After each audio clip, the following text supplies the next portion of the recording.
and I was guarding this prisoner, and my job was to make sure he kept standing up, but something was wrong with his leg. He was injured, and he kept falling to the ground. And the sergeant in charge would come and tell me to get him up off his feet. So I'd have to pick him up and put him against the wall. And he kept going down. I just have to keep pulling him up and putting him against the wall. And my sergeant came along, and he was upset with me for not, making him, continue to stand. He picked him up and slammed him against the wall several times. And then he left, and when the man went down on the ground again, I noticed blood pouring down from under the sandbag. And so I let him sit, and when I noticed my sergeant coming again, I would tell him quickly to stand up. And I realized that I was supposed to be guarding my unit from this detainee, and at that point I realized I was guarding the detainee from my unit. And I tried hard to be proud of my service, but all I could feel was shame. And racism could no longer mask the reality of the occupation. These were people, these were human beings. I've since been plagued by guilt anytime I see an elderly man, like the one who couldn't walk, who he rolled onto a stretcher and told the Iraqi police to take him away.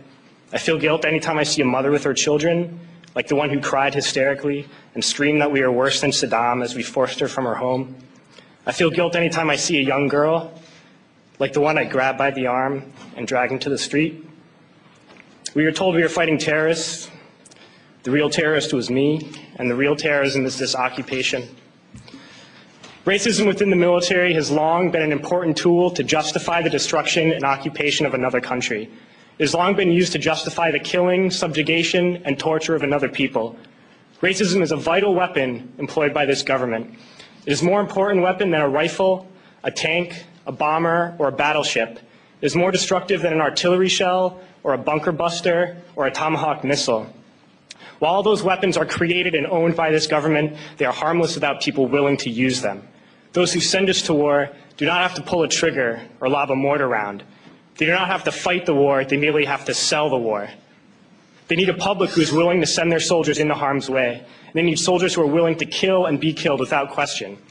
They can spend millions on a single bomb, but that bomb only becomes a weapon when the ranks of the military are willing to follow orders to use it. They can send every last soldier anywhere on earth, but there will only be a war if soldiers are willing to fight. And the ruling class, the billionaires who profit from human suffering, who care only about expanding their wealth, controlling the world economy, understand that their power lies only in their ability to convince us that war, oppression, and exploitation is in our interest. They understand that their wealth is dependent on their ability to convince the working class to die to control the market of another country. And convincing us to kill and die is based on their ability to make us think that we are somehow superior. Soldiers, sailors, Marines, airmen have nothing to gain from this occupation. The vast majority of people living in the U.S. have nothing to gain from this occupation. In fact, not only do we have nothing to gain, but we suffer more because of it. We lose limbs, endure trauma, and give our lives. Our families have to watch flag-draped coffins lowered into the earth. Millions in this country without health care, jobs, or access to education must watch this government squander over $450 million a day on this occupation.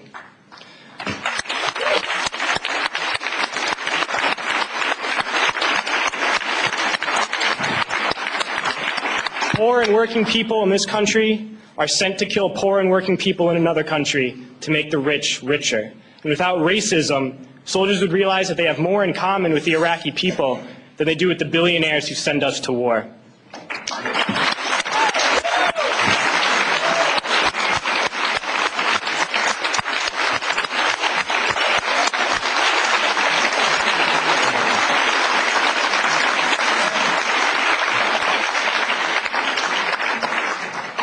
I threw families onto the street in Iraq, only to come home and find families thrown onto the street in this country, in this tragic and unnecessary foreclosure crisis. We need to wake up and realize that our real enemies are not in some distant land. They're not people whose names we don't know and cultures we don't understand. The enemy is people we know very well and people we can identify. The enemy is a system that wages war when it's profitable. The enemy is the CEOs who lay us off from our jobs when it's profitable. It's the insurance companies who deny us health care when it's profitable. It's the banks who take away our homes when it's profitable. Our enemy is not 5,000 miles away. They are right here at home. And if we organize and fight with our sisters and brothers, we can stop this war, we can stop this government, and we can create a better world.